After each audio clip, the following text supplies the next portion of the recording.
are two important. Okay.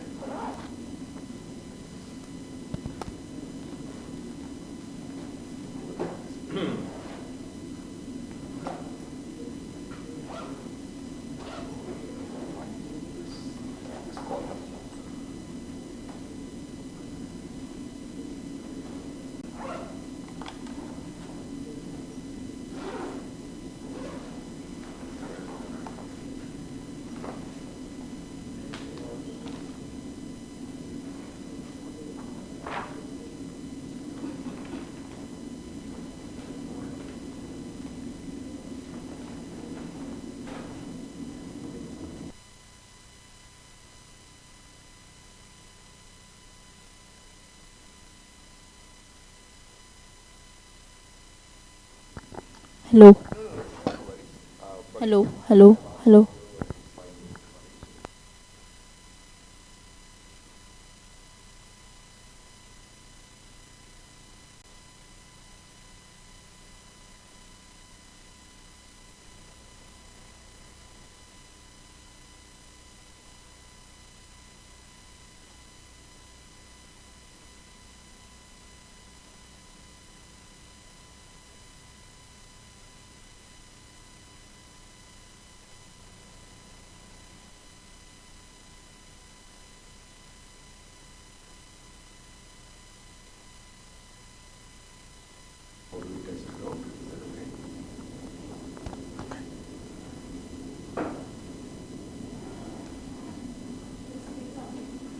Hello? Hello, I can hear you now. Okay. All right. Hello?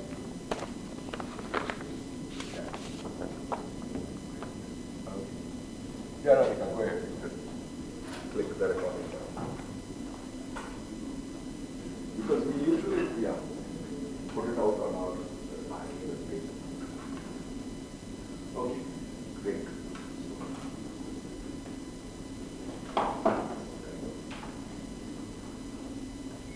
Okay, great. So now we have Sergio who will be telling us about all the body details.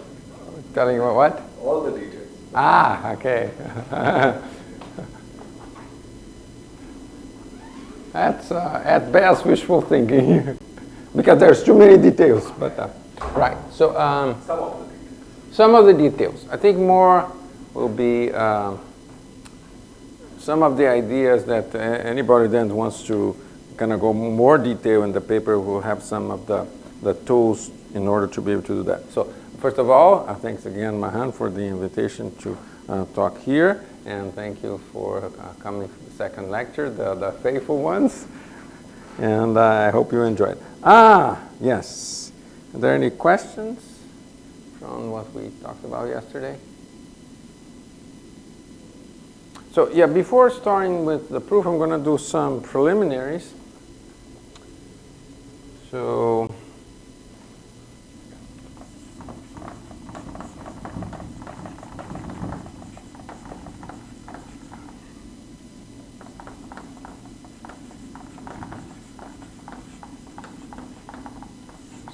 we have two Pseudo-Anosov flows.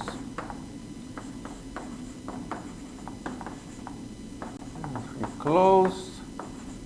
And the question,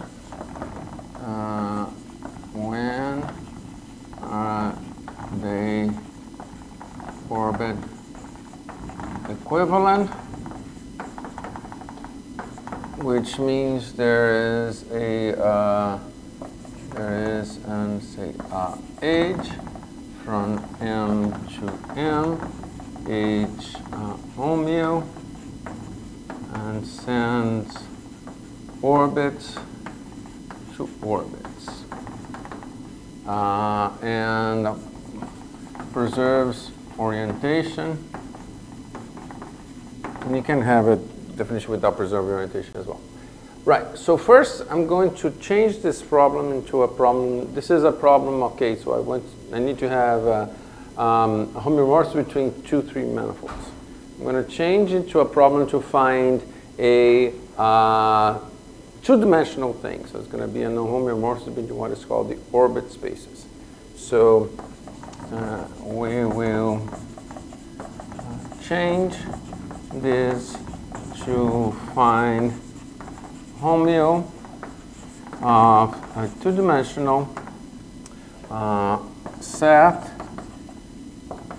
which is the orbit space of the flows, not in the manifold because they are horrible, but in the universal cover. Okay, so I'm going to start with that. Okay, so it turns out that this orbit space, in the manifold you have, if one of them is transitive, you're going to have dense orbit. So the orbit space is an ugly space, but in universal cover, turns out it's a very nice space.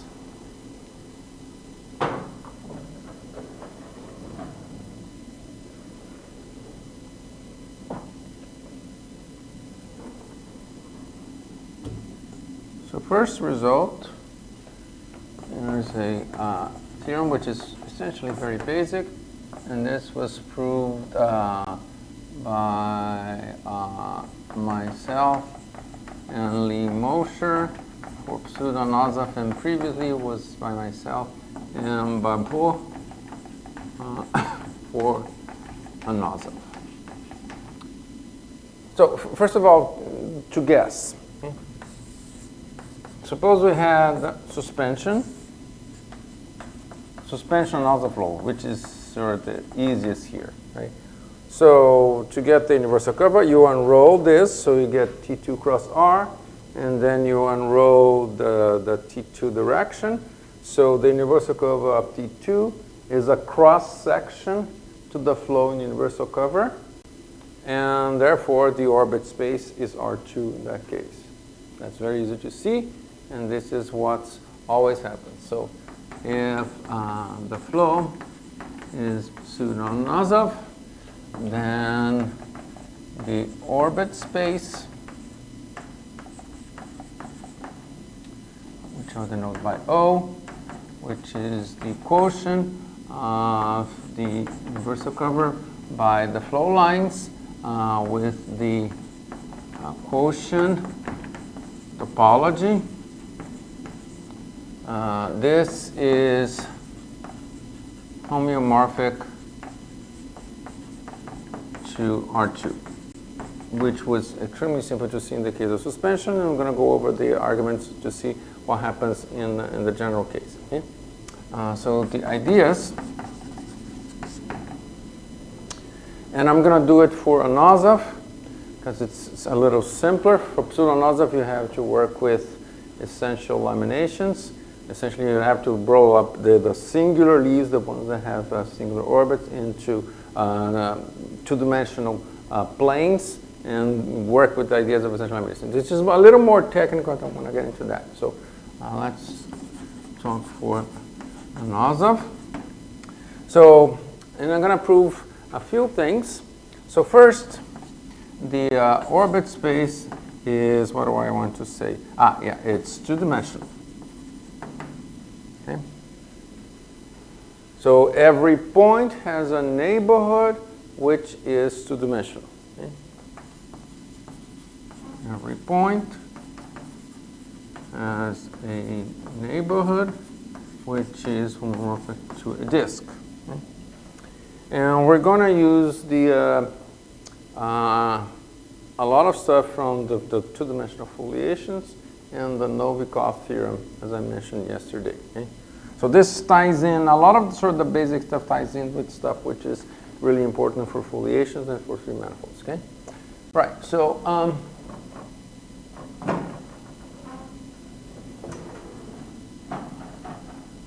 so I'm going to do, so I mean, it's in the orbit space, but I'm going to do the arguments in the universal cover. So this kind of going back and forth between the three-dimensional and the two-dimensional is very useful. Eventually, when we're going to do, I'm going to talk more about the proof, it's going to reduce to the two-dimensional. But that's a little bit misleading, because when they prove this, I mean, they reduce it to two-dimensional, but they are using all the intuition, the knowledge that they have from three dimensions. So I'm going to prove this thing. Well, how do you know that this is going to work? Well, because that's what happens for Anosov or Pseudo-Anosov flows. Okay? Right, so here, so take an orbit. So this is orbit of the universal cover. and take a small disk, sufficiently small transverse disk, okay, D. So the plane is that D projects injectively to the orbit space. Okay? Well, suppose this is not true. That means that there's an orbit. If not, there is orbit intersecting D at least twice. Okay, so maybe not this original orbit, but some other orbit that does this. Okay. So let's see, what do I want to do here?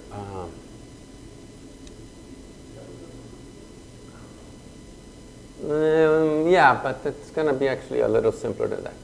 I'm going to use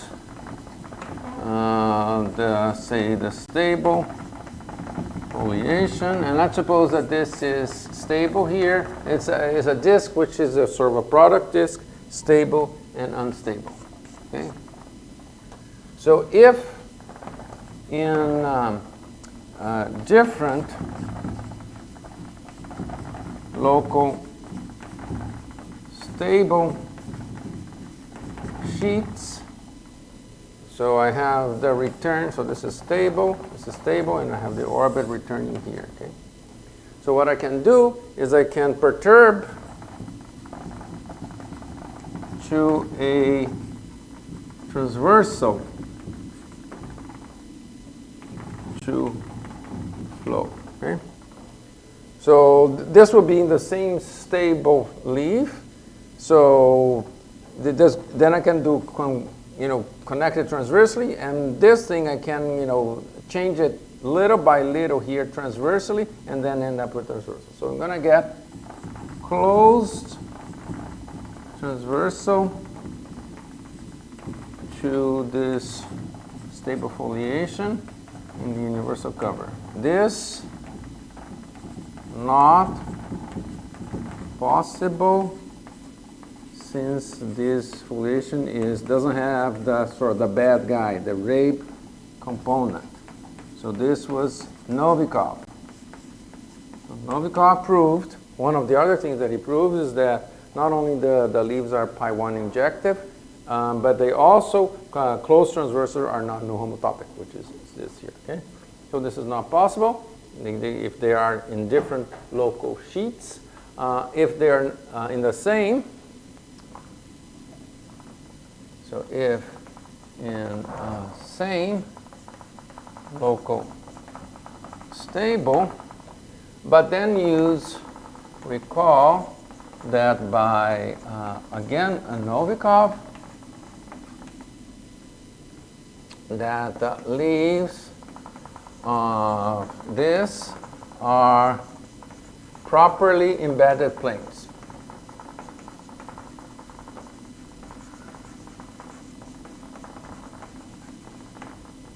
So it's like this.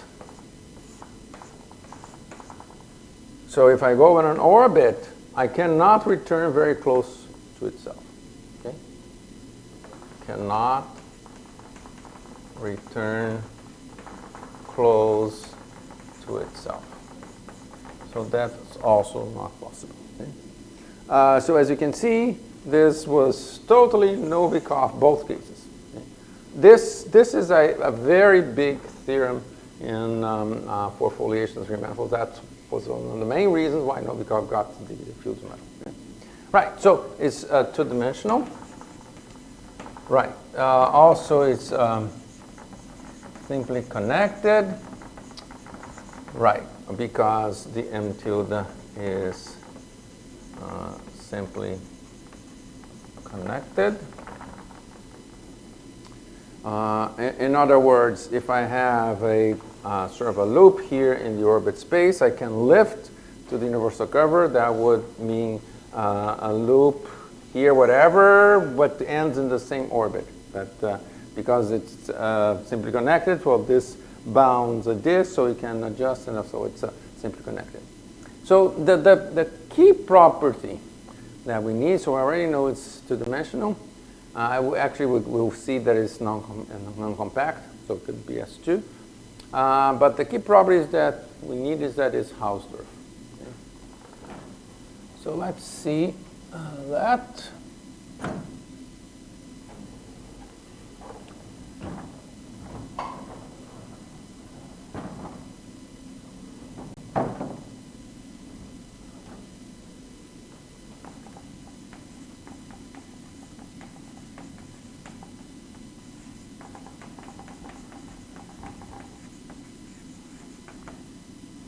So here, we're going to use the Anosov property. Okay.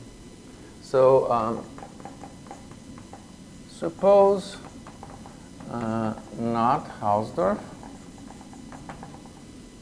So there is, let's orbit alpha n converging to alpha union beta, which are not the same. Okay?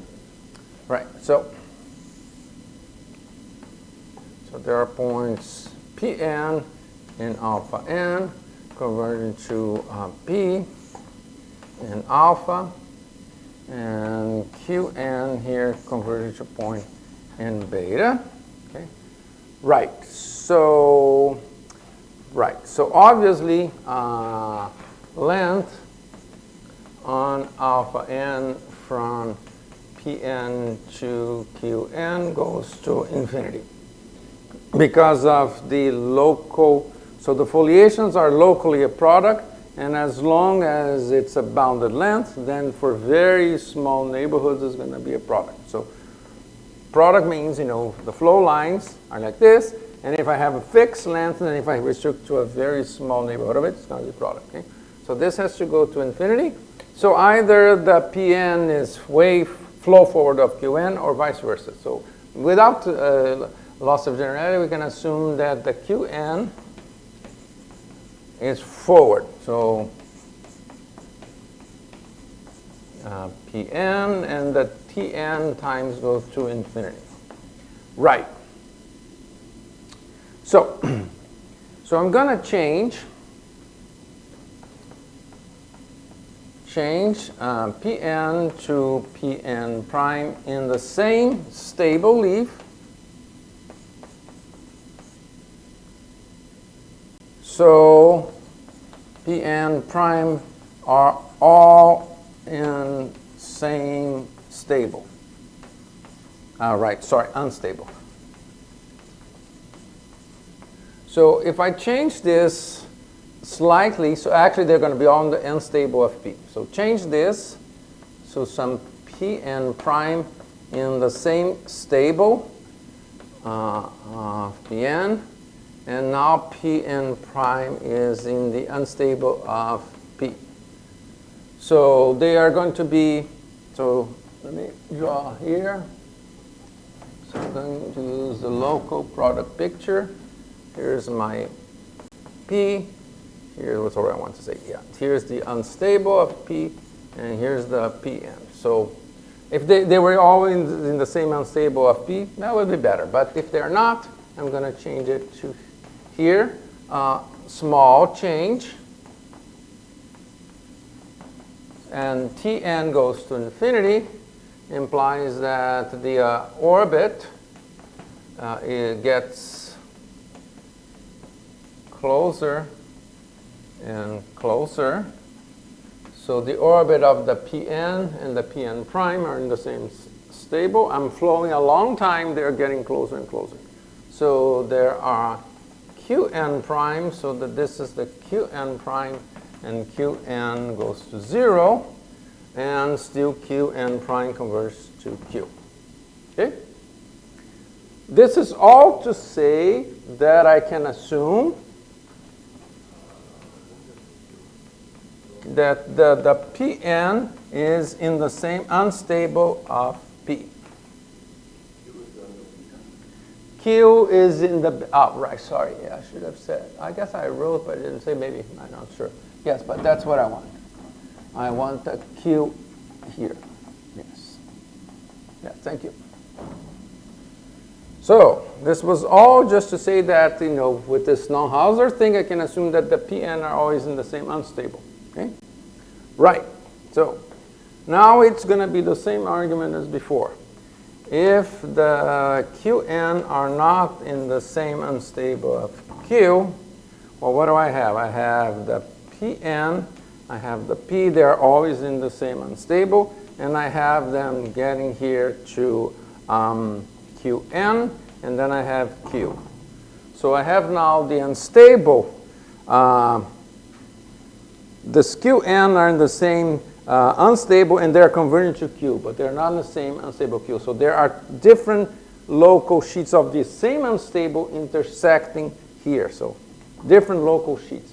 So again, you can produce a transversal between the same leaf to itself. That's not possible. So we can assume again, oh, actually this implies now that the Qn is in the unstable of Q. And now, but now everything is in the same unstable. So what I'm saying now is that here's the Pn, here's P, here's the Qn. Yes, yes. So the first part was to say that you can assume that the Pn is in the unstable of P.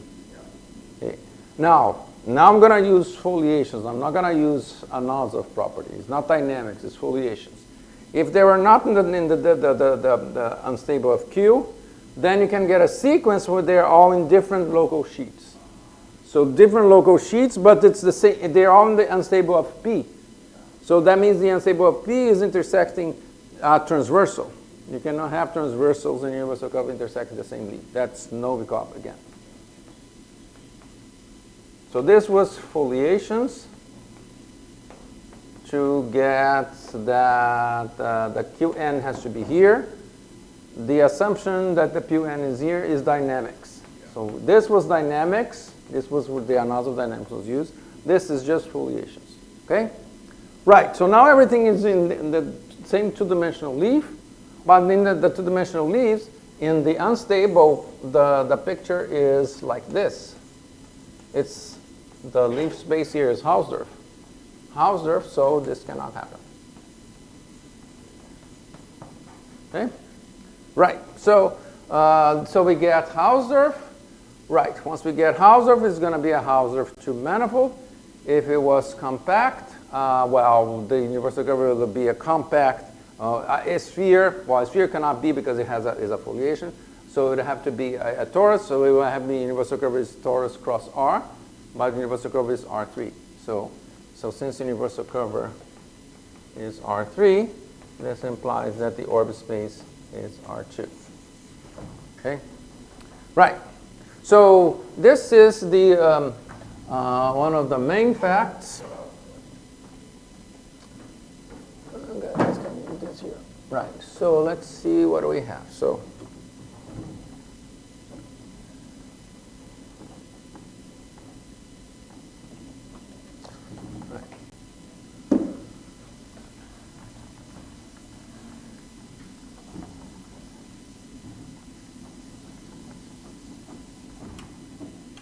So here's the conclusion.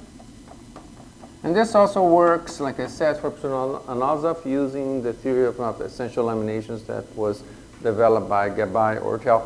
I'm not going to go into that here. I can talk to you later if you want. Okay.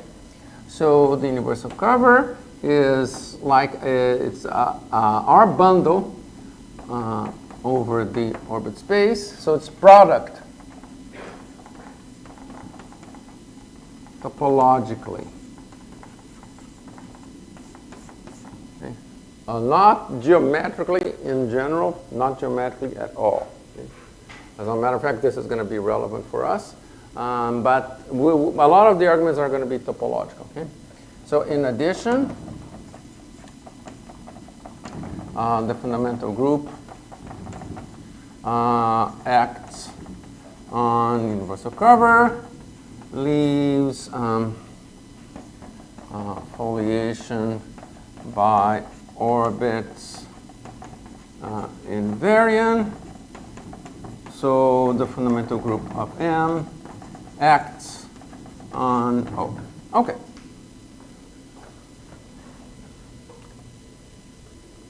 Right, so, plus one more thing. So these two foliations are flow invariant, and therefore they induce one-dimensional foliations in this plane, which are topologically transverse to each other. Eventually, I'm going to use some other notation, which is the notation they use in their paper. Let's denote it this way. So, for example, let's just do one very simple example, the suspension, because that one is super simple to see.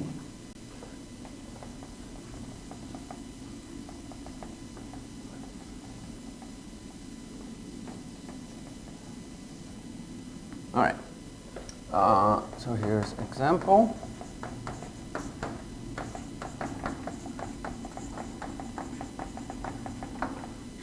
Say T is a fiber, so T is a torus.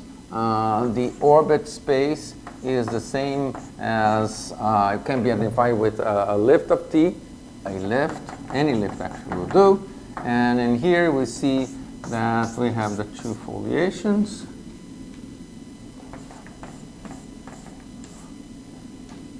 Okay. Every stable leaf intersects every unstable leaf. This is what you see in the linear diffeomorphism of the torus. This is going to be called, in their terminology, trivial case. Okay? Right, now, so we have this plane with these two foliations. This is what's going to be called a bifoliated plane. And we have this action of fundamental group on this. Now, it turns out that this action actually carries all of the information that we need. This is the important fact.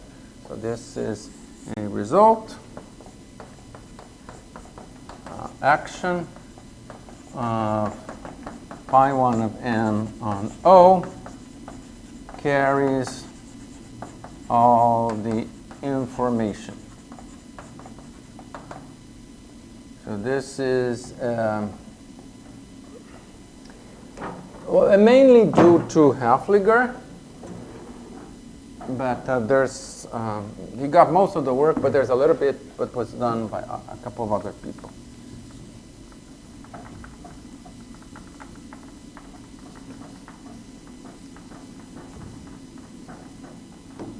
All right, so this result says Hafliger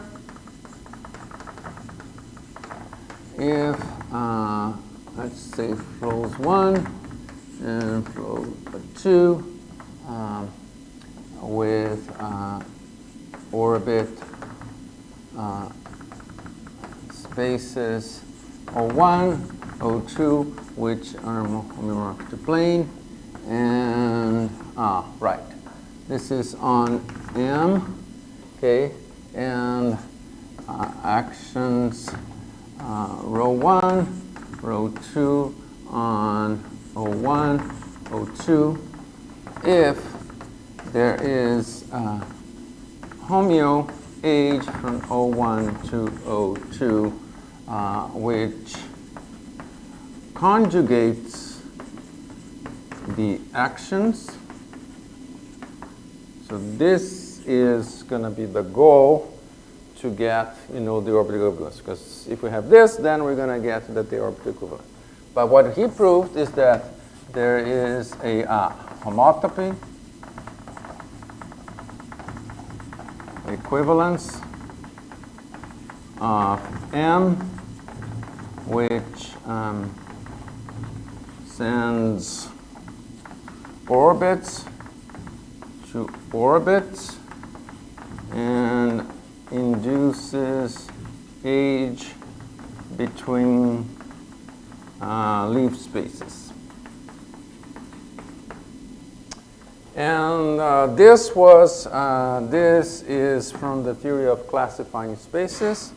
This is because the O1, O2 are classifying the spaces of the respective one-dimensional foliations.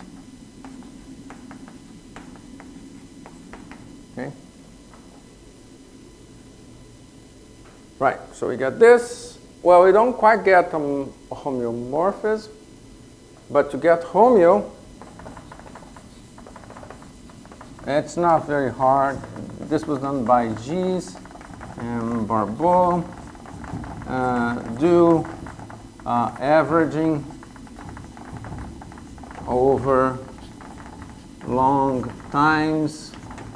So eventually, I mean, what happens is that homotopy equivalence could, go back and forth in the orbit. So it's not necessarily homeomorphism, but if you do long time averaging, which is a standard technique, then you get home. Okay, right. So to get orbit equivalence between the Pseudo-Anosov flows, all I need is to have this homeomorphism between the orbit spaces which conjugates the action. So you reduce this to something in two dimensions. Okay, great. Right, let's see. Any questions up to this point? Right, let's see what I want to do. Right. Wait, okay, straight. Okay.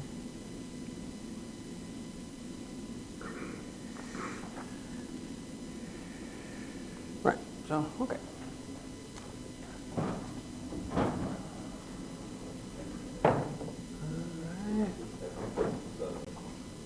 Sorry? Mm-hmm.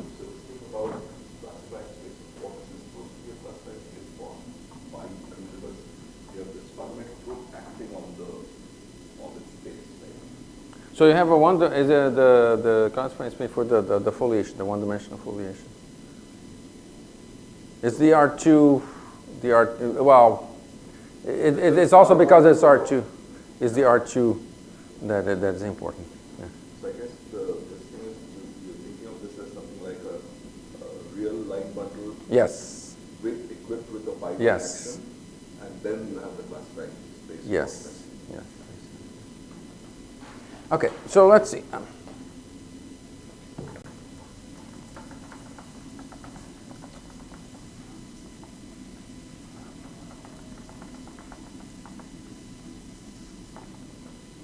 So we have, right, so first of all, so orbit, space, right. So let me just, a few figures. Okay, so singularities, like let's do a three-prong. Okay, here's a three-prong, so say of the stable, and then you're going to get the unstable. Also has a corresponding three-prong, so that's the local picture. So that's one thing that can happen. The other thing that can happen is that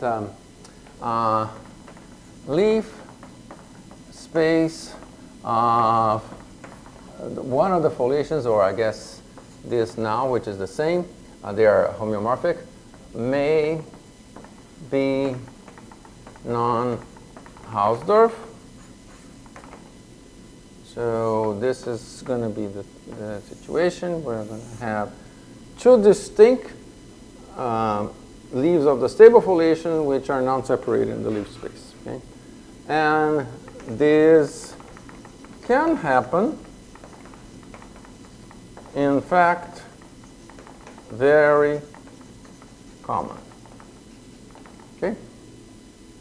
The other foliation is transverse, so we're going to have the other foliation something like this. Okay. So for Anosov, if the leaf space of theta S is non-Hausdorff, then necessarily the leaf space of theta U is also non-Hausdorff. for Anosov, yes. For Anosov, I think also, but not totally sure. Yeah, for Anosov, yes. Right. And then just one more definition here about these leaf spaces.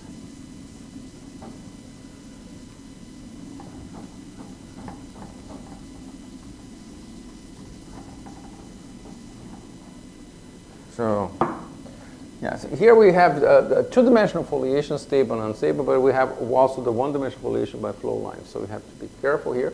So say F, two-dimensional foliation in M3. Say, let's do it close for us here. F is called R covered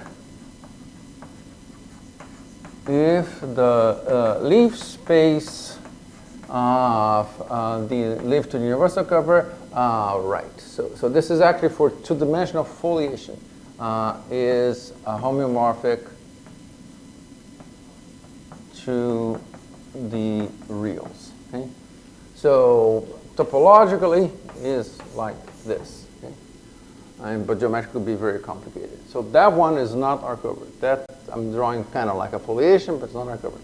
If it has singularities, obviously it cannot be R-covered because already near the singularity you're going to have prongs. Okay? So R-cover only makes sense for foliations. Okay? Right. So the theorem that we're trying to get the orbital equivalence of Pseudo-Anosov flows is saying, okay, if I know the spectrum, that is, if I know the free homotopy classes which are represented by periodic orbits, then the flows are going to be orbitally equivalent, unless something very weird, which is the tree of scalloped lozenges, occurs. Well, we're going to get to that. Well, let's talk first about the free homotopy orbits. So the theorem involves free homotopy classes of periodic orbits. Okay, well, let's see how periodic orbits relate to the action in the orbit space. Okay, so periodic orbit, say associated to G, an element in the fundamental group, which is really only defined up to conjugacy. Okay, so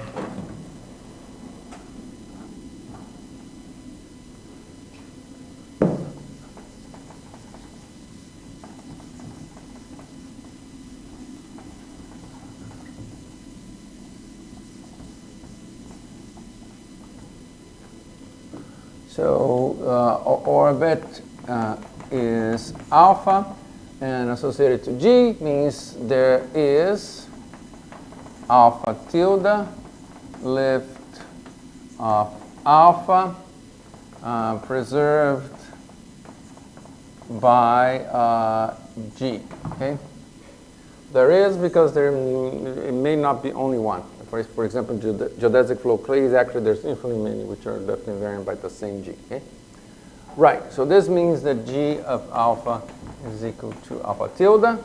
What is this? So this is my alpha tilde, and the G is sending a point here to a point here. So it acts as a translation either in the forward direction or the backwards direction. Remember that translations act freely in the universal cover. Okay? Right. So, periodic orbit is the same as G in pi 1 of n, acting not the identity, acting with a fixed point in the orbit space. Okay? So this is the thing when we're going to look at the action on the orbit space. So we're going to look at the elements which have fixed points, the non-trivial elements which have fixed points. Obviously, the identity fixes everything, so that's not interesting. Okay? Right, so that's the first thing. Right. Another thing is, so G fixes, say, X in my orbit space. Right. So how does G act on the stable of X and the unstable of X? Okay. And right. So you think as Anosov, so as it's contracting the orbit, so it should be a contraction or expansion. Just let me go over this carefully. All right. Yeah. So, a priori G could also be pre-periodic, right? So which means that the orbit downstairs is finite. Is it possible to have finite without having single fixed point? Can we have finite orbits downstairs? Without having Yes. Sorry, so let me think a little bit. So basically what I'm saying is So for Anosov, no. I mean, okay, well, it's a technical question. We're just not going to get into the details. But for Pseudo-Anosov, I think as well. So, right. So if a power of G has a fixed point, then G also has a fixed point. But maybe it's not the same. Yeah. So maybe G, I mean, actually it's just a square that really matters. Maybe G square fixes X, but G doesn't fix X. But fixes something else. It kind of reflects. Yeah, and of course, I mean, if you have P prongs, then you can have to have some sort of rotation. Then you have to be careful. Yes, you could have that. Yeah, yeah. Yeah, but so yes. Anyway, I mean, when I say associated to G, so I think I'll take the orbit. Take the element of the number group associated to this orbit, to this loop, and suppose that the base point was in this loop. I mean, again, it's up to, it's free homotopy, so it's up to blah, but take the one associated with that loop. Okay? And that's what I'm saying. Okay? Right. So, yes. So, just let's see how it acts on the stable and unstable. Right, and here's one slightly subtle point. Right, so here's my X, which is fixed by G. G associated with alpha, periodic orbit. We're going to assume that it doesn't flip.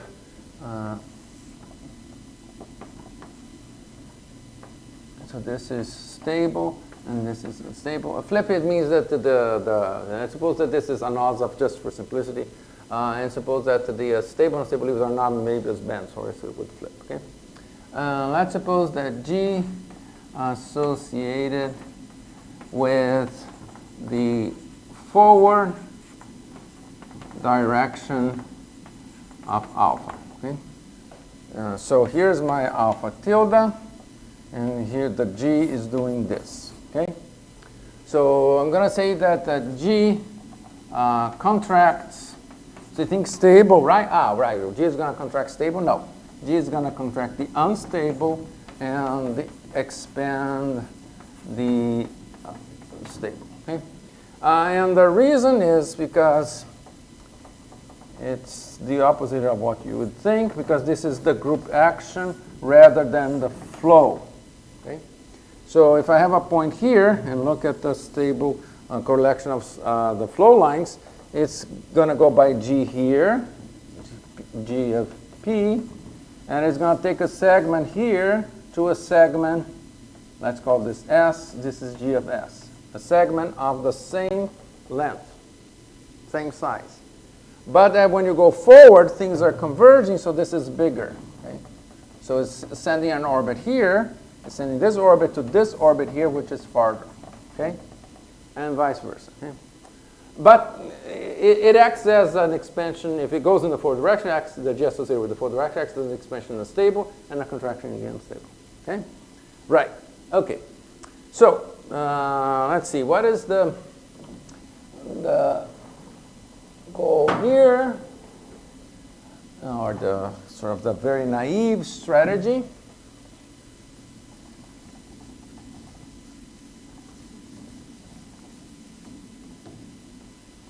So here is sort of the strategy, sort of naive. I'm going to have two flows, PA on M, same spectrum, and we want age from the first orbit space to the second orbit space, which commutes with action. All right, so the idea is take periodic orbit of the first flow, get a fixed point in the first orbit space, map to fixed point in O2. Okay, and then, maybe we can extend. Okay, so 2 difficulties, and this is where all the work, is going to go. The first difficulty is I was kind of loose here, given a periodic orbit, yes, associated to a DAG translation. That DAG translation has a fixed point. Unique. Okay. So maybe fixed point is not unique. So can it happen? It turns out that it happens a lot, but let's not worry about that. And the second thing is, does the map extend continuously? Which is a serious problem. So, but there's one thing that's sort of fairly simple, is because the way this is going to be defined is going to be very natural. If we can prove that it extends continuously, then because it's defined very naturally, it's going to be group invariant. Great. So then it's going to work. So these really are the two things that we have to worry about. Okay? Right. So let me first say this. Yeah, go ahead. The orbit of positive points under the group action on the plane is the full head. Yes. So, okay. Let me address that.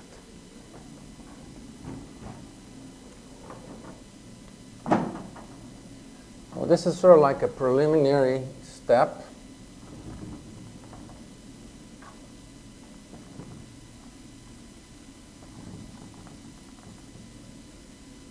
I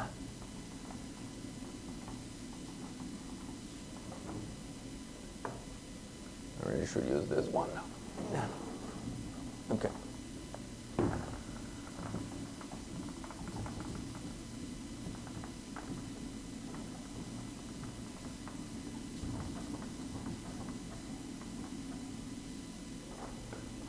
So first, if the flow is transitive, then the set of periodic orbits is dense.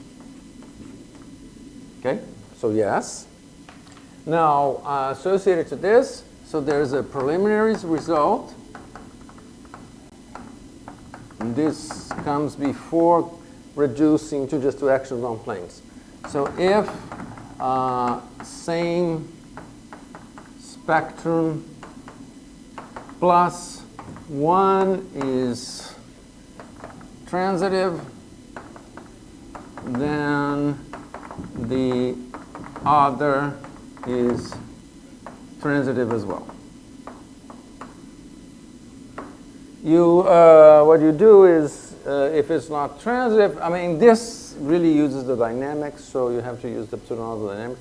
If it's not transitive, I'm just going to say a few words. So then you have the decomposition into basic sets, which are separated by transverse tori, and then you use that to produce that there's a contradiction with the same spectrum with the other one. Okay?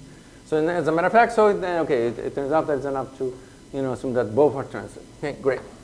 So the set of periodic orbits is dense, so the set of fixed points of that transformation is dense, but that's not going to be enough. We need the ones which have only one fixed point. Turns out that more than one fixed point, that's because you don't know what to do if there's more than one. Okay, right. Are there more than one fixed point. Oh, I guess is there. Right. So actually, yes, this is very common. Say, for example, geodesic flow. This is extremely easy to see. Well,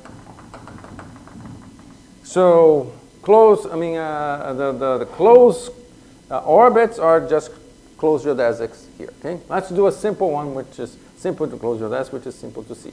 Right. So now we have, let me draw it a little bigger.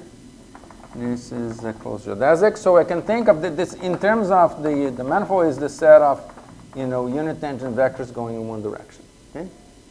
So given this geodesic here, well, let's assume that the surface is orientable. It just makes it simpler. We're just going to turn by pi continuously, okay? And then you're going to get the same geodesic being traversing the other direction. So it's an orbit. It's actually another orbit in this case. It's a distinct orbit. One is going one direction, the other is going the other direction. So in the manifold, these things are disjoint, okay? But one is freely homotopic to the other. And obviously, they are associated with the same deck transformation. If you turn by pi again, you return to the same orbit in the manifold, but that's a free homotopy from the orbit to itself, which is not homotopic to the identity. So in that, as a matter of fact, in this case, if it has one fixed point, it actually has infinitely many fixed points. So it really is a problem. Okay? Right. Okay. Okay. So let's do this one since it's.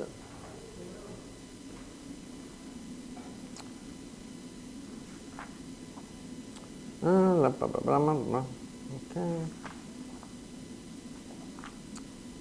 Right. So let me introduce fits and lozenges, which are particularly lozenges are used a lot in this thing here. Okay. Right. So so this is related to the leaf space is not a product. There's lots of ways to introduce this perfect crystal lozenges, and one is actually interesting, is related to this. Let's suppose that G, not the identity, fixes 2 points in O. Okay?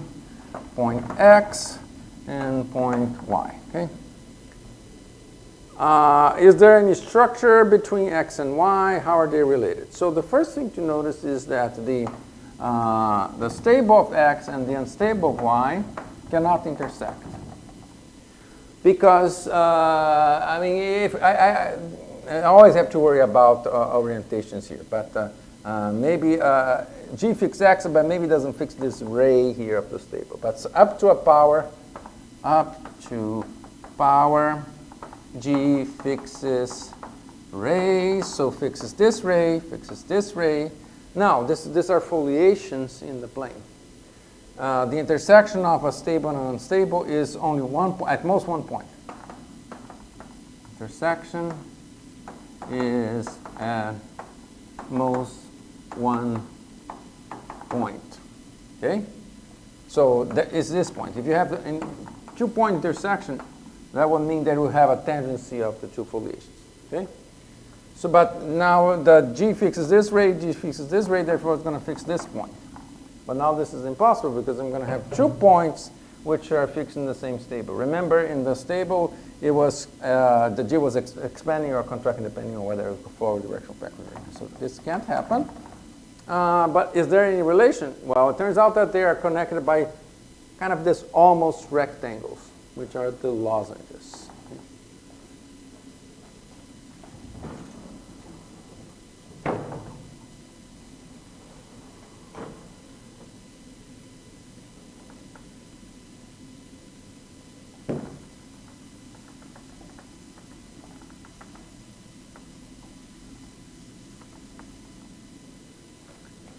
I'm not going to do the whole argument because this would take too long, but I'm just going to do a couple of things. So x, y connected by kind of ideal quadrilaterals.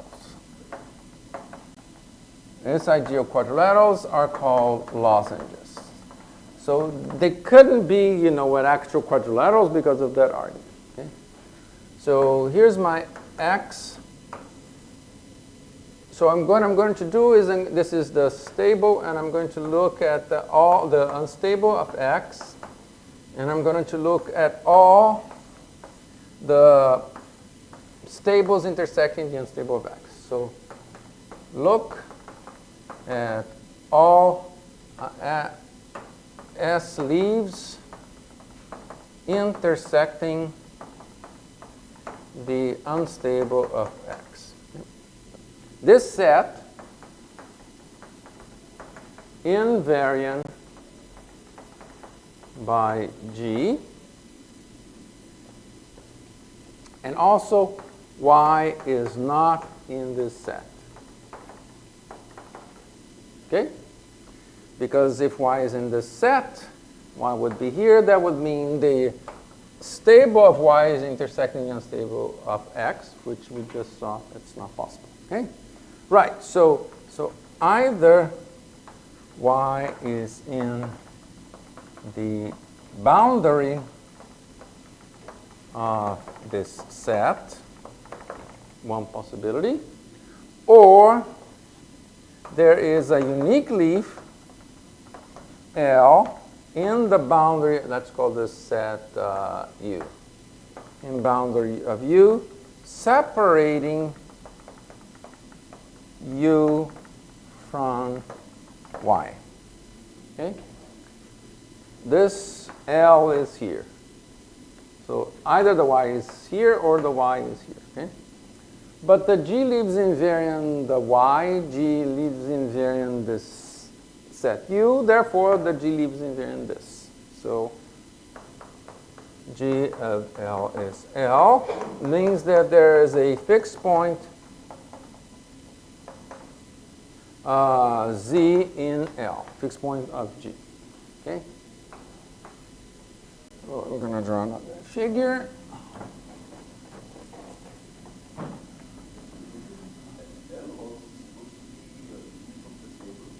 Yes, because the U, yes, the U was saturated by S. So yes, so L is a stable leaf.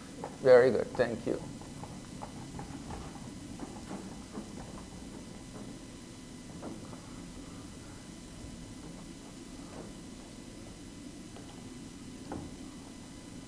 So L is a stable leaf. U is saturated by this foliation here. Okay, let me draw this again. Here's my X, here's the U, and here's the U. Okay. Now there are some possibilities here, and there are actually very few possibilities. So first of all, right. So let's do the case of Anosov. In the case of Pseudo-Anosov, you have to worry about something. But okay, in the case of Anosov, the stable leaf separates the orbit space into two components. The Y is in one of them. So suppose that it's in this one, okay? Just for simplicity. Okay.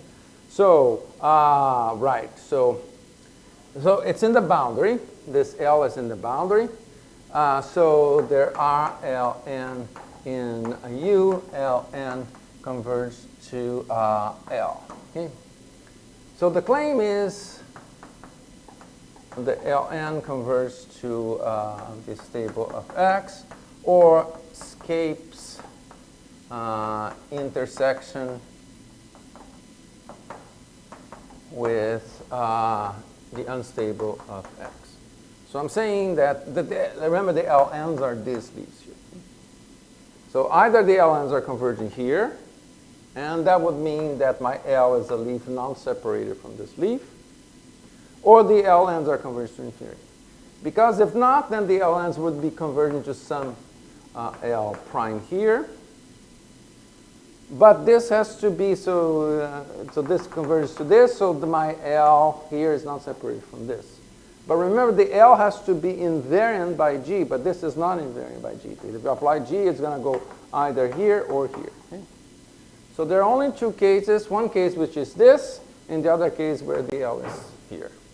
So the first case, where I'm going to have L, sort of the stable of X, and then the L here. Right, now these are non-separated. Here's a theorem.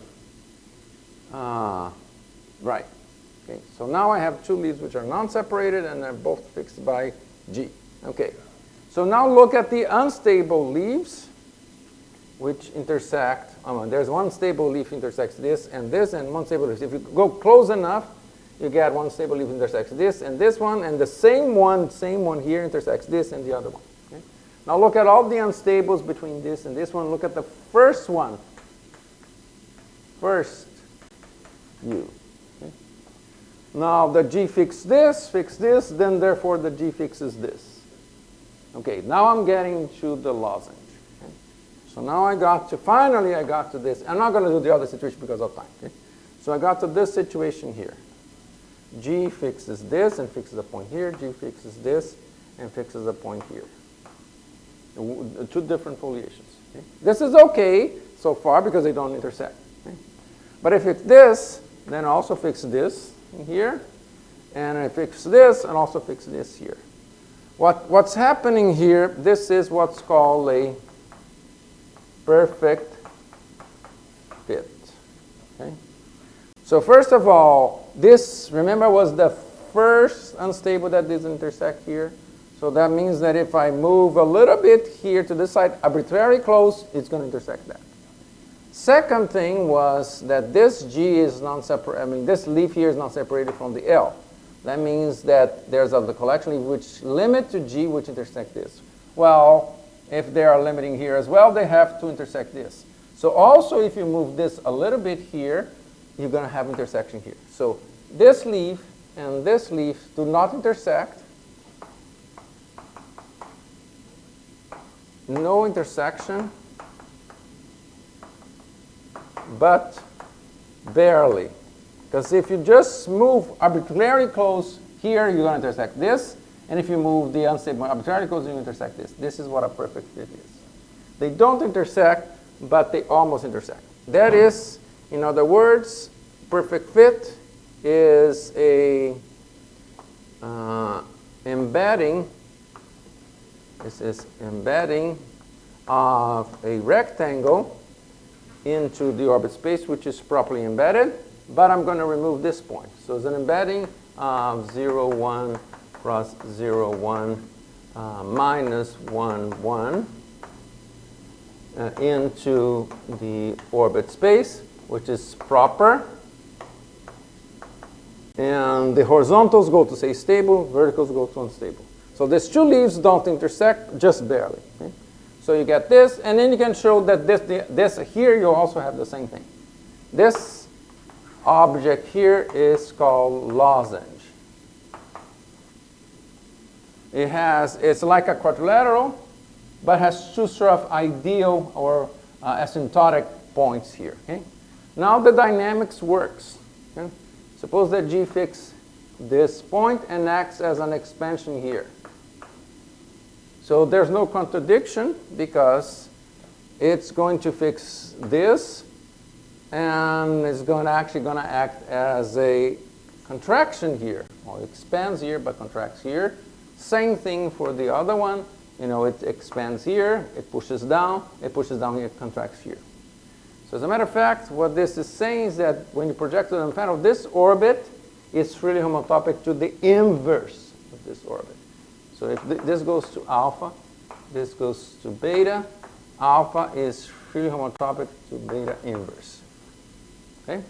So this is where lozenges in this structure comes in, and you get freely homotopic to the inverse.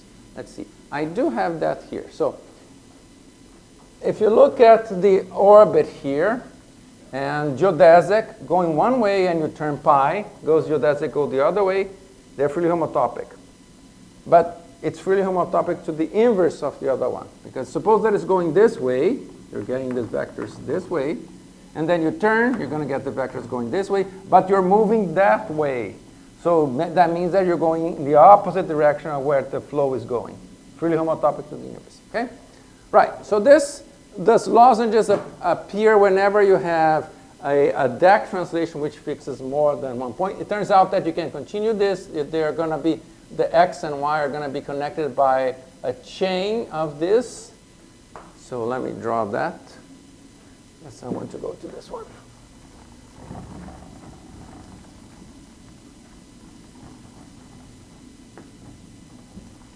So if X, Y fixed by G, which is not the identity, means X, Y connected by a chain of lozenges. So I'm going to do a couple of possibilities. Here is X, here is Y. Actually, in that case, I had this sort of thing because I have a leaf which was not separated. So these are called adjacent lozenges, but you can have things which are not adjacent, and maybe you get eventually 2Y here. Okay? So whenever you have more than one fixed point, you have this sort of structure here.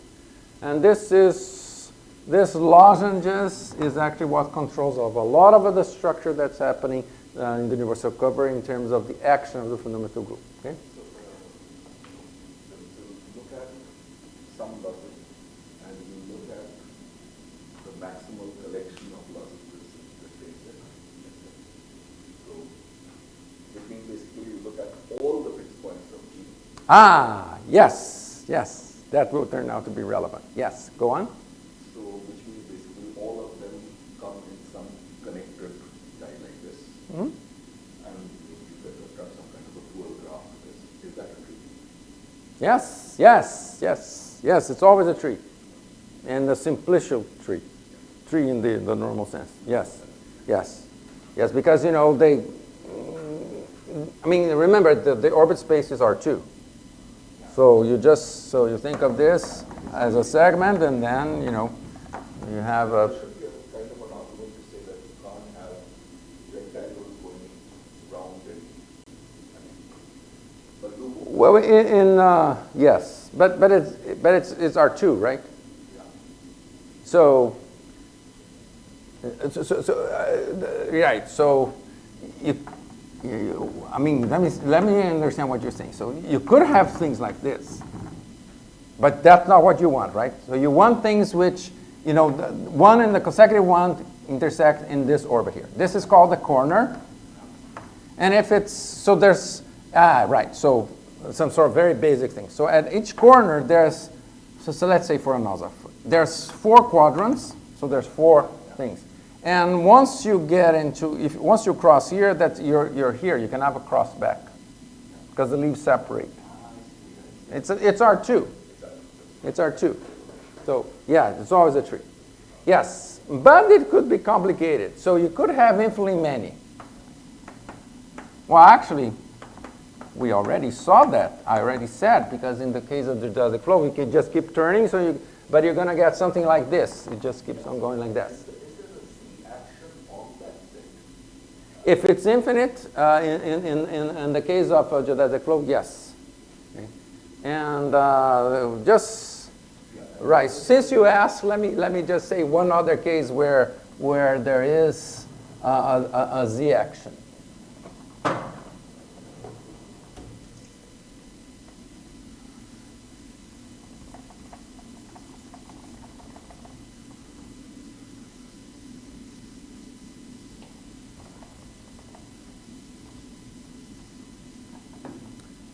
Right, let's see this case. Right.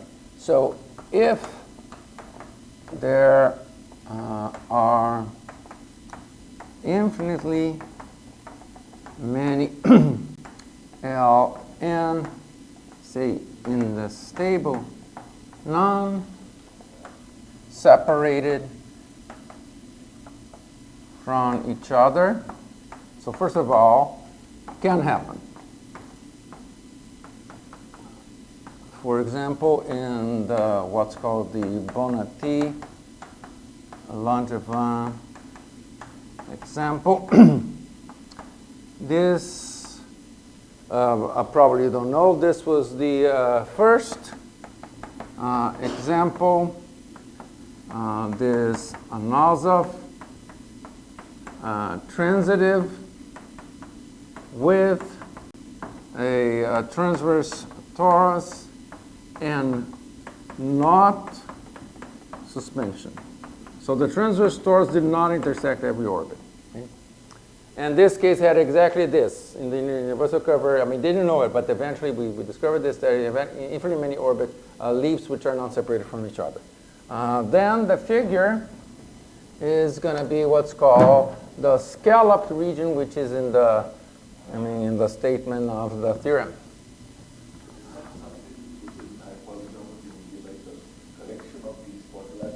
Yes, exactly. Yes, yes, yes. So it's an infinite collection. So if you have infinitely many which are not separated from each other, the collection you're going to have is this. So this is not separated from this, and actually this is connected by two lozenges. So two lozenges connecting, and that just keeps going on. This is called a scalloped region. Right, so this always happens. Yes, I'm not going to go into too much detail here because of time. But first of all, this looks very non-symmetric, but turns out it's very symmetric. Not sure we're going to have time to get into why this is so relevant, but it turns out that this region has a boundary this way as well, and can be seen as union of lozenges in a different way. So these are kind of vertical lozenges, so that the boundaries, they are adjacent along sort of the leaf of the other foliation. But you can also see this is you have to prove, but you can also see this using this. So we're going to get lozenges in the other direction. And then what I want to see is, and so on. So the same region here, this region here in the middle, let's call it Z, can be seen in this way. Union of lozenges in two different ways. This is part of the theory. Yeah? Right, so now let me, I don't have so much time. Let me state a couple of things about the, right, so you're asking lots of good questions. Okay, all right, I hired you. All right, anyway, so there's a lot here. So I'm sorry, I don't have time to get into all this. So these leaves here are non-separated from each other. At some point they were called branching leaves, which is used in other contexts meaning something slightly different. Anyway, there's a result that says that there's finally branching leaves up to deck translations. So I mean, if you have infinitely many of these, there's going to be one element that sends one of these to one of these. So acts as a translation here. Okay? But there's an earlier result that says that if you have two non-separated leaves, then there's a deck translation which is non-trivial and which fixes both of them. So if you have infinitely many, there's one that fixes. This is actually going to fix all of them which are not separated. And there's another one which acts as a translation. They actually commute. That's your Z plus Z. And then you can find another one which fixes this, and that acts as translation here. And then this two of them actually up maybe to a finite group of order 2 or something. We have a reflection here. So the stabilizer of this is virtually a Z2. Okay? Right. So let me state the axioms. Let's see, what do I want to say? Right. Great.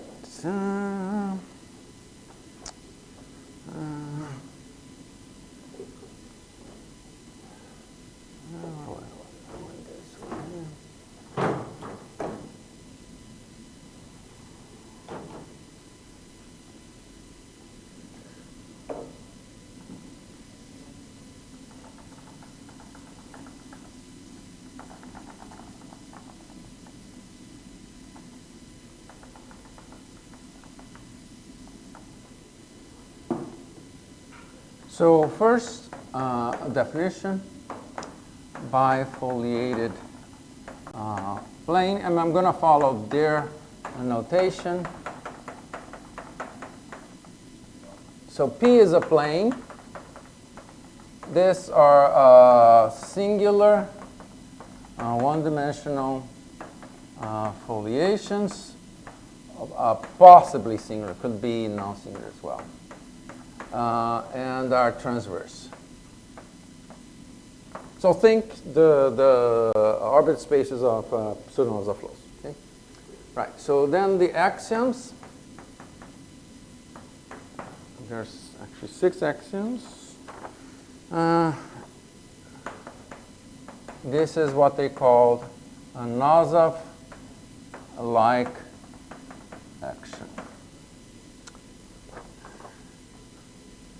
So an action of a group G on a bifoliated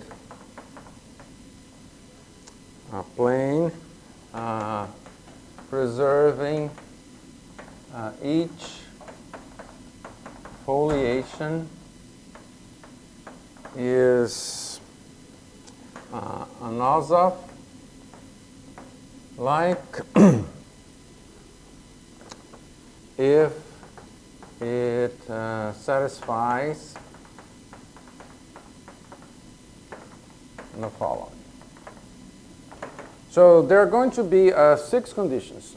Some of them are obvious translations of what you have for Pseudo-Anosov. A couple of them are related with I want transitive, and then there's 2 of them which, I mean, you couldn't guess just from Anosov, but it follows, for example, from this fact here, which I mentioned, which you cannot get from just the actions. If you have 2 leads which are non-separated, there's an element which is non-trivial which preserves both of them.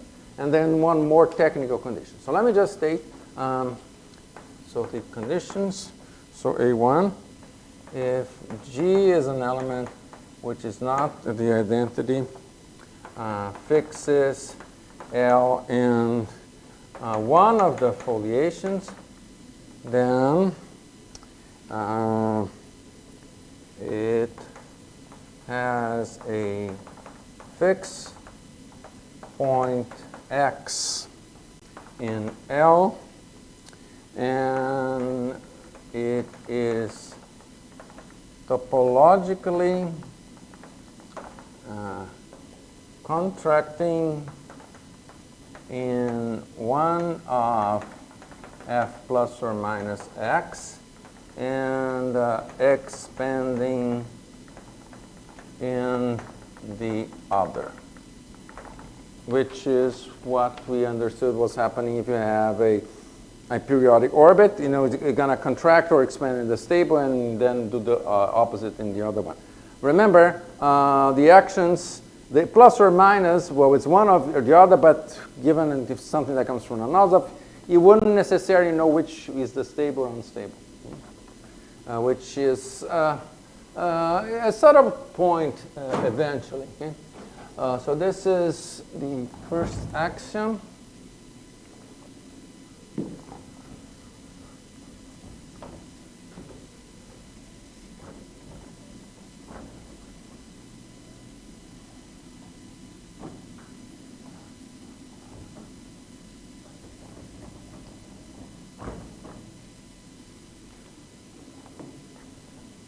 Right.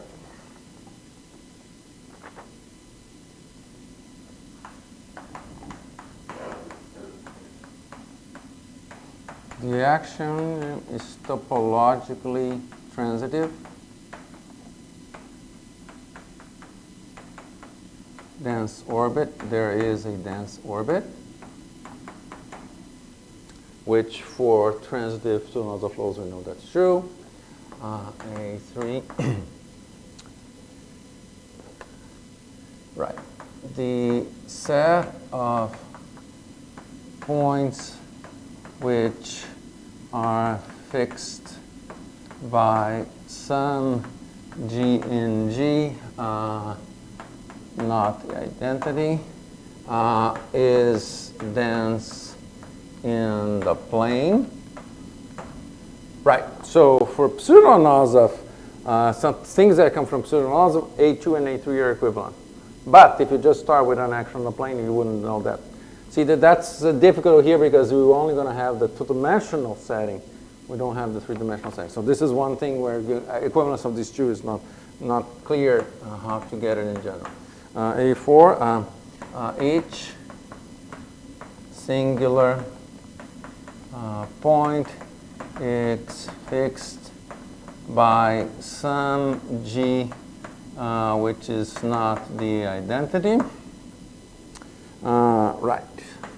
Then A5, if 2 leaves L1, L2 in one of the foliation, it's going to be the same foliation. It could be both in F plus or both in F minus. Let's see what I want to say. Are non-separated, then there is a G which is non-trivial. GL1 is L1, G of L2 is L2, okay? Which was the property that I set for Pseudo-Anosov flows. Okay? Again, this does not follow from the main property really is that you know, the hyperbolic action, contractor expansion on the fixed points. But this actually follows from the three-dimensional thing, okay? And finally, right, no ideal quadrilaterals. So no things like this. So ideal quadrilaterals means perfect fits.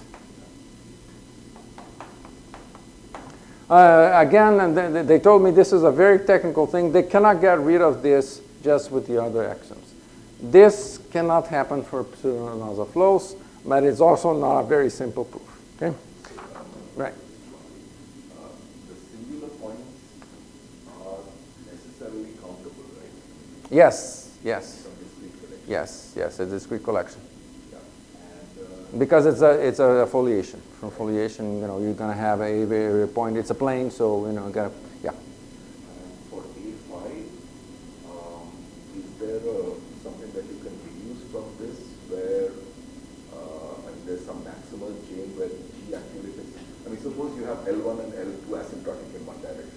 Then you have some group element which fixes L1 and fixes L2. And then now you have L2 and L3. And what one would expect is that the So yeah, wait. L1 and L2 are in the same foliation or not? let's say, yeah, so these are two. Or they cannot be asymptotic in the perfect fit sense.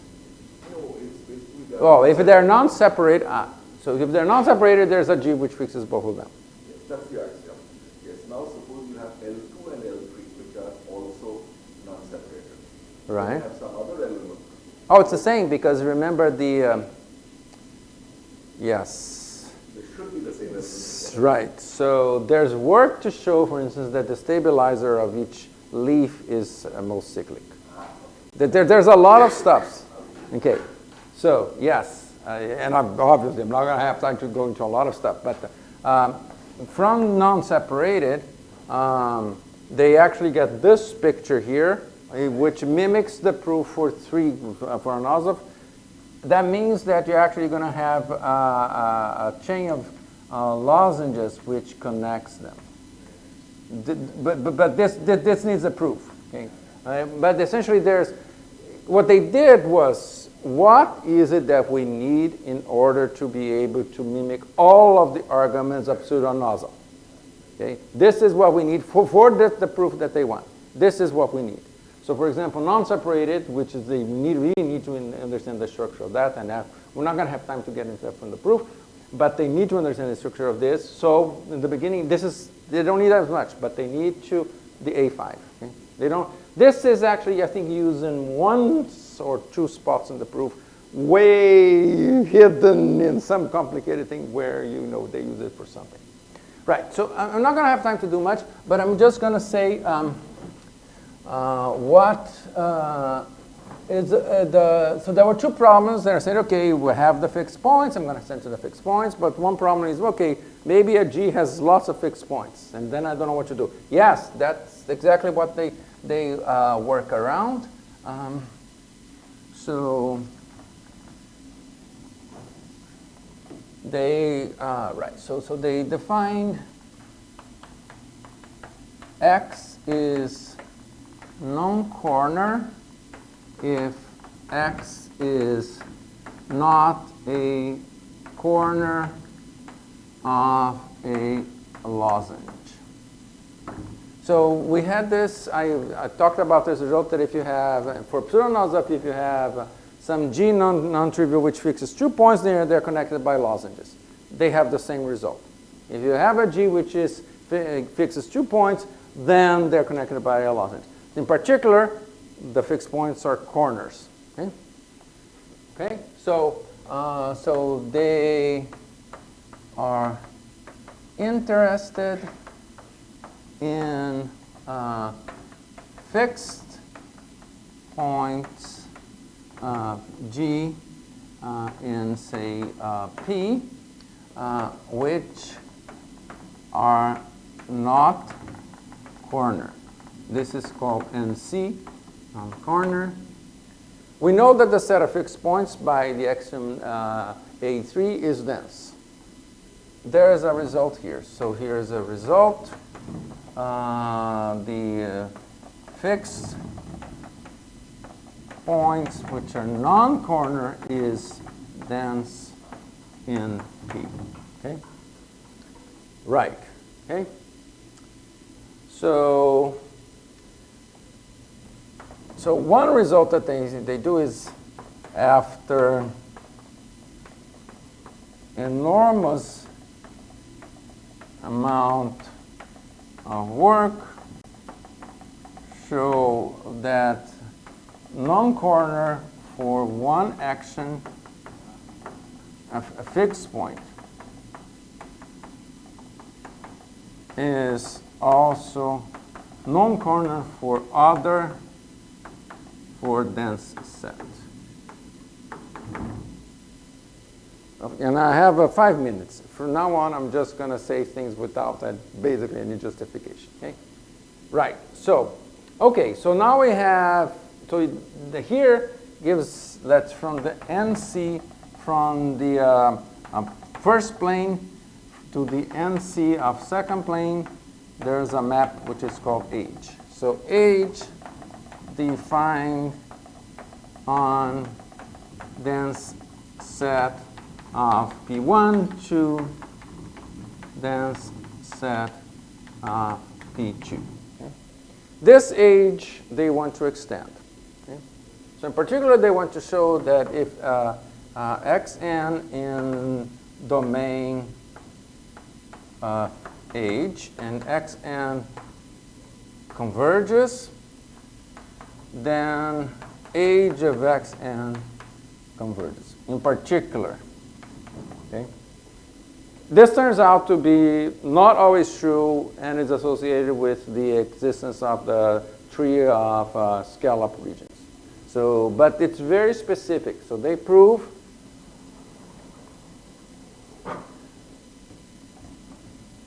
so one thing that they introduce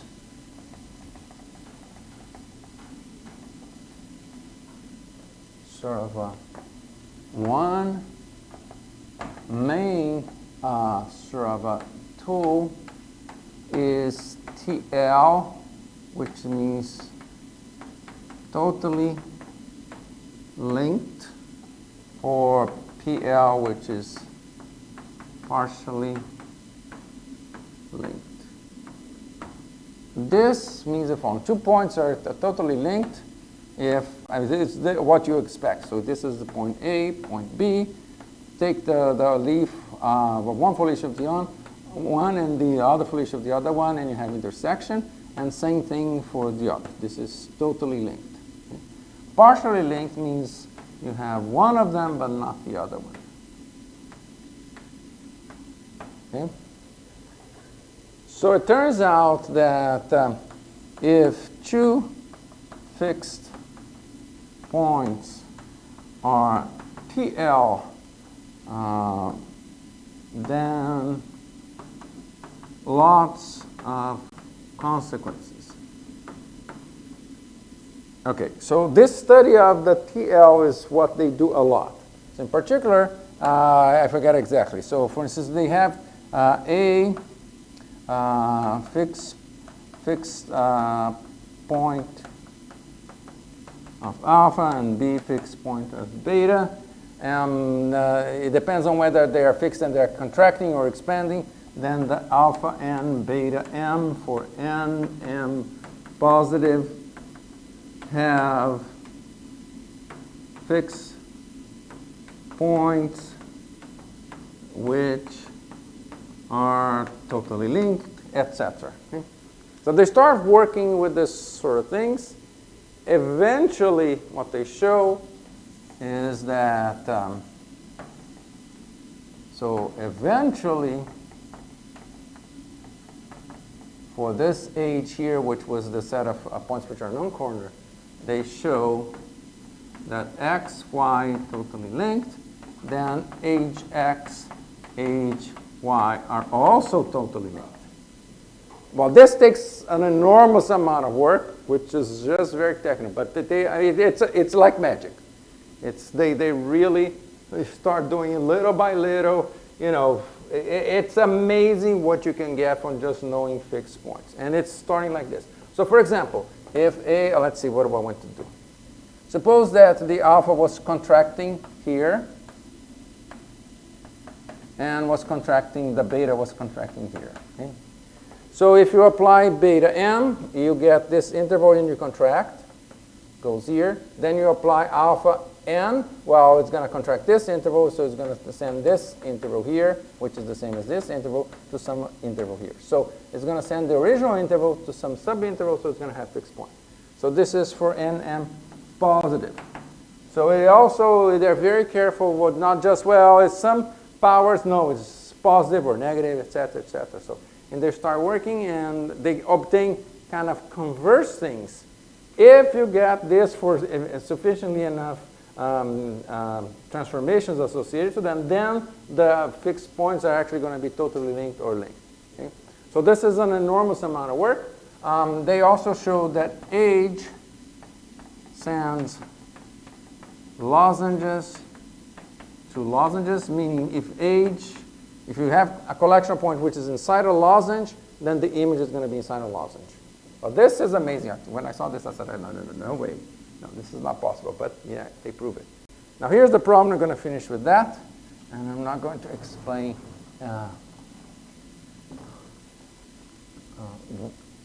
why, but and it's related to the x. If the xn converges, does the age of xn converge? One thing that could go wrong is the following. You could have a collection of points xn1 here and xn2 here. They converge to the same point. The image of this is going to be in a lozenge. The image of this is going to be in a lozenge. They can show actually that it's going to be a lozenge which is adjacent to this. So everything is working great. However, it's possible that the age of x1 converges to this boundary here, and the age of x2n converges here. And then, of course, it's not, you can't extend. If this happens, then actually they show that this has to be part of a tree of scalloped region, and also in this direction, so it just goes everywhere. Okay? That's what they do in the first paper. Then there's a second paper with myself, slightly different authors, where we show that this problem actually can happen. Yes, it can happen. It can happen. It can happen. But it's actually very specified when it can happen. It's only finitely many possibilities and so on. Yeah. Better end here. Thank you so much.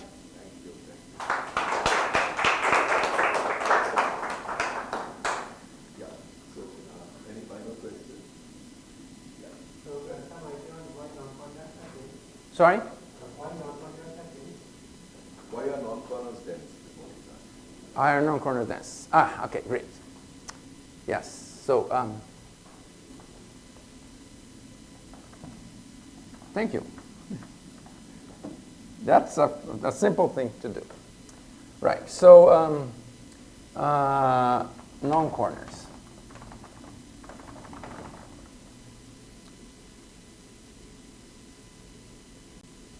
Right, so suppose I have a perfect fit. So I'm going to say something else first. So suppose I have a perfect fit. Okay?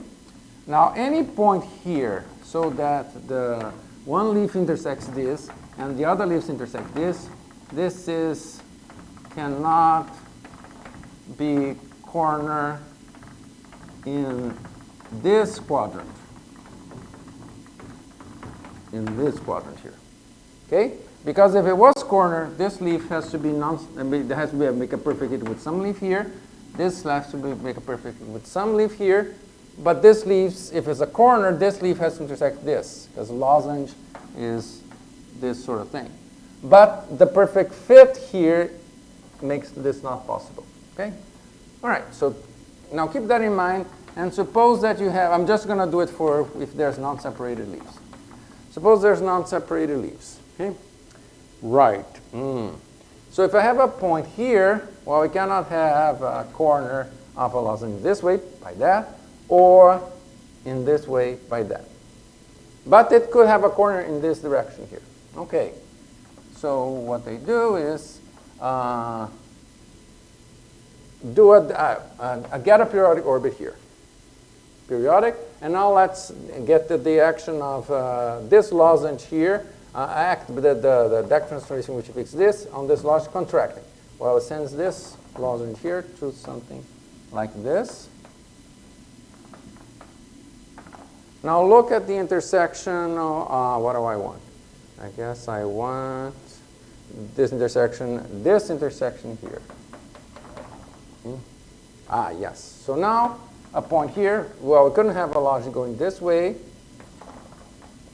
or this way, but also the other two, because now here there's a perfect fit, so we cannot have a corner here, and here it has a perfect fit, so we cannot have a corner here. So, okay, there's an open set of things which cannot be corners, but now the action is transitive, so there's a dense orbit. So you're going to have it a lot. If there's no non-separated leaves, but also there's only singularities, there's an argument which is more complicated. This is easy, but getting that the non-corners are mapped to non-corners, that's crazy.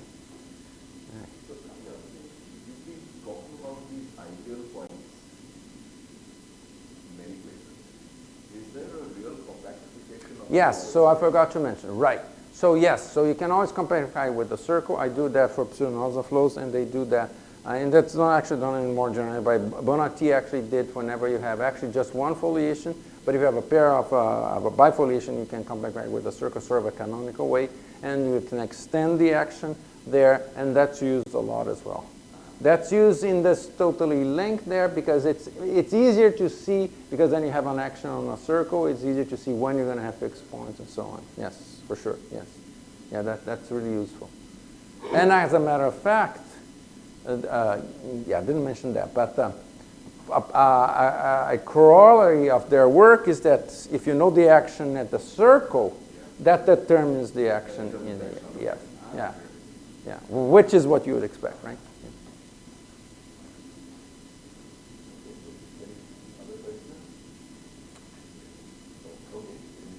Thank you so much for coming. Thank you. A lot of effort has gone into this. Much appreciated, and we've recorded it so that we can look at it again and again. Thank you. And you can email me with questions. Sorry, it was kind of rough, but yeah, now you can look at the article, and the article is crazy. But yeah, I read the article carefully because I was really interested, and. I mean, this problem here that you can have the non-convergence, it was because of one of my questions. I asked for like 100 questions, and eventually one of them couldn't turn out to be a problem. But then, I mean, actually, it's it's associated with something that can happen in some cipher pieces. And if you, so cipher pieces has a S1 direction. If you just flip, then you're gonna get actually the same homotopy classes, but you know the flows are different. Yeah. Anyway. Terrific. Thanks a lot. Thank you. So tomorrow's at 4, right? Tomorrow is the colloquium. Yeah, so that's it. Where will that be? That's downstairs. In the room that was the talk on Tuesday or Monday? There are two rooms. There's another room. There's another colloquium room on the other. It's at 4, right? That's it. Okay, I'll find it. Yeah. Thank you so much. Do you want, I do a board talk or slides? Board. Thank you. Okay. Thanks, Radhika. So, yeah. Thanks, Radhika.